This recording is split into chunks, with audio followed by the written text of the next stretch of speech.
ये SCADA room है, यहीं से कंट्रोल होती है पूरे प्लांट की मूवमेंट। जितना आपको दूध पैक करना है वो यहाँ पे पैक किया जाता है। ऊपर पास्चराइज मिल्क हमारा स्टोर रहता है, वो ग्रेविटी के थ्रू इन मशीनों में आता है। इस समय हम अयोध्या की पराग डेयरी में यहाँ पर खड़े हुए हैं। हमारे साथ हैं इस डेयरी के general manager Shri A.K. Srivastava ji, और जिनसे हम जानना चाहेंगे कि ये अयोध्या की जो साकेत डेयरी है, जिसका पहले नाम साकेत डेयरी था, अब इसको पराग डेयरी के नाम से जानते हैं, ये एक्चुअली यहाँ की ज़रूरत के हिसाब से क्या प्रोडक्शन कर रही है और कौन सी नई टेक्नोलॉजी की मशीनें यहाँ लग रही हैं, आगे इसका डेवलपमेंट क्या होना है। जिस तरह से राम मंदिर का निर्माण हो रहा है, यहाँ पर भीड़ बढ़ती जा रही है, तो लोग आएंगे तो उनको कितनी ज़रूरतें पड़ेंगी दूध की, उसको पूरा करने के लिए ये डेयरी कितना और एक्सटेंशन करेगी और क्या अगला प्लान है, इसके बारे में हम खुद इनसे पूछते हैं। तो सर बताइए क्या क्या है आपका प्रोजेक्ट, इसका अगला जो भीड़ को देखते हुए जो आ रही है। भीड़ को देखते देखिए, पहले जो हमारा प्रोसेसिंग प्लांट पुराना था वो लगभग 20,000 लीटर प्रतिदिन क्षमता का है। वर्तमान में ये हमारा जो नया प्लांट बना हुआ है ये 50,000 लीटर क्षमता का हो गया है, जिससे कि जो हमारे अयोध्या धाम में आने वाले जो श्रद्धालु हैं उनकी आवश्यकताओं की पूर्ति हम पूरी तरीके से करने में सक्षम होंगे। सक्षम इस प्रकार से भी होंगे कि जो हमारा रेगुलर प्रोसेसिंग होता है मिल्क का, वो तो हो ही रहा है, और हमारी इस डेयरी में एक नया सिस्टम यहाँ पे हो रहा है जो पूर्वांचल में अभी फ़िलहाल किसी डेयरी में नहीं है। UST प्लांट भी हमारे यहाँ स्थापित हो रहा है। उस UST प्लांट में जो हम दूध की पैकिंग करते हैं वो 90 दिनों तक हम सुरक्षित रख पाएंगे।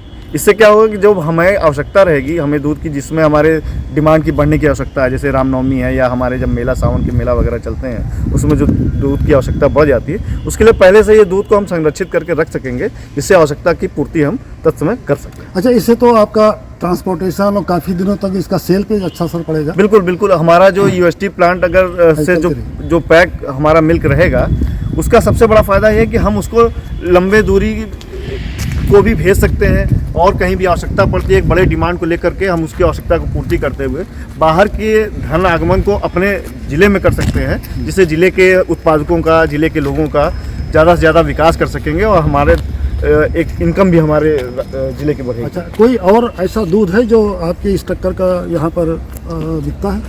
बिकने के लिए तो अमूल आता है, लेकिन वो यहाँ बनने वाला कोई दूध नहीं। अच्छा, सभी लोग बाहर से बना के लाते हैं, और वो निश्चित रूप से जो बाहर से ला रहा है उसके दूध कितने दिन का है। हमारा दूध तो आज जो हमारा मिल्क कलेक्शन हुआ फ्रेश रहता है। फ्रेशनेस की तो गारंटी ली जा सकती है। सबसे बड़ी चीज़, आपके ज़िले का जो उत्पाद है निश्चित रूप से वो बिल्कुल फ्रेश रहेगा। कितना पर डे कितना उत्पादन है? देखिए, हमारे जो मंडल का है वो लगभग 35,000 के आसपास है, और हम लीटर, और हम इस समय वर्तमान में हमारे पास जिस प्लांट के शुरू होने के पश्चात गोंडा हमारा जो पराग दुग्ध संघ है और जो बस्ती का पराग दुग्ध संघ है, दोनों का दूध यहाँ पे आ रहा है, जिसको हम प्रोसेसिंग करके उनको सप्लाई भी दे रहे हैं। उनकी पैकेजिंग की सप्लाई, जो मार्केट सप्लाई है, वो हम उसकी आपूर्ति यहीं से कर रहे हैं। तो कुल कितना हो जाएगा? जो लगभग हमारा हम 25,000 लीटर आसपास प्रतिदिन की सप्लाई कर रहे हैं सबको मिला करके, और हमारा जो कलेक्शन होता है दोनों सबको मिला करके, इसकी क्षमता तो 50,000 है, हम क्षमता से ज़्यादा का उपयोग इसमें कर रहे हैं। अच्छा, थोड़ा सा बताइए कैसे प्रोसेसिंग इसमें होती है, पूरा सिस्टम क्या काम करता है, ऑटोमेटिक जो आपका है? ये हमारा सारा सिस्टम ये फुल्ली ऑटोमेटिक प्लांट है।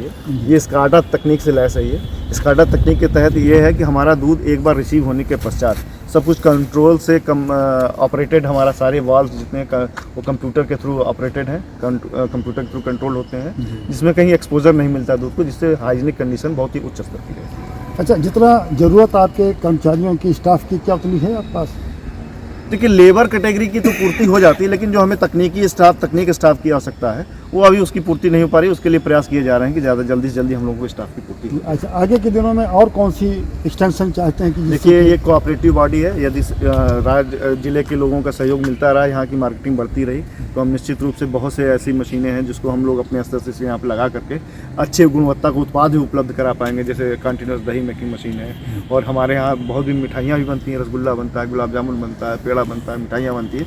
उनके लिए भी जो एडवांस तकनीक की मशीनें होती हैं उनको लगा करके हम उत्पाद की अच्छी गुणवत्ता का हम मार्केट में सप्लाई कर सकते हैं। सबसे ज़्यादा किसकी सेल है, जितने प्रोडक्ट आपके बनते हैं? सबसे ज़्यादा सेल तो हमें दही और मट्ठे की होती है यहाँ पे। अच्छा, और मिठाइयों की भी होती है, और खीर हमारा सबसे अच्छा जो बिकने वाला उत्पाद है वो छेना खीर जो है वो बहुत बिकता है यहाँ पे। लिक्विड मिल्क जो बिकता है लोकप्रिय सबसे ज़्यादा वही है, छेना खीर सबसे ज़्यादा लोकप्रिय है। और आपको जान के खुशी होगी कि किसी ज़माने में सबसे पहले छेना खीर का प्रोडक्शन फैजाबाद उपसंघ से ही शुरू हुआ था, जब पराग डेयरी यहाँ पे पुरानी वाली चला करती थी। आपकी क्या परिकल्पना है कि आप क्या चाहते हैं कि और कुछ कर पाए यहाँ? हमारी परिकल्पना तो यही है कि जो ये प्लांट है इस ज़िले का एक नवीन प्लांट है और एकमेव बहुत बड़ी एक इंडस्ट्री के रूप में यहाँ पे स्थापित है।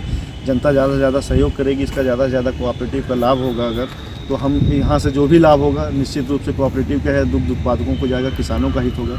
जो सरकार की मंशा है कि किसानों का आय दुगनी हो, तो एक बहुत बड़ा साधन दुग्ध व्यवसाय बन सकता है जिससे हम उनकी आय को दुगनी कर सकते हैं। बहुत अच्छा है, श्रीवास्तव साहब ने हम लोगों को काफ़ी साकेत डेयरी के साकेत डेयरी जिसको पराग डेयरी कहते हैं उसके बारे में बहुत विस्तृत जानकारी दी।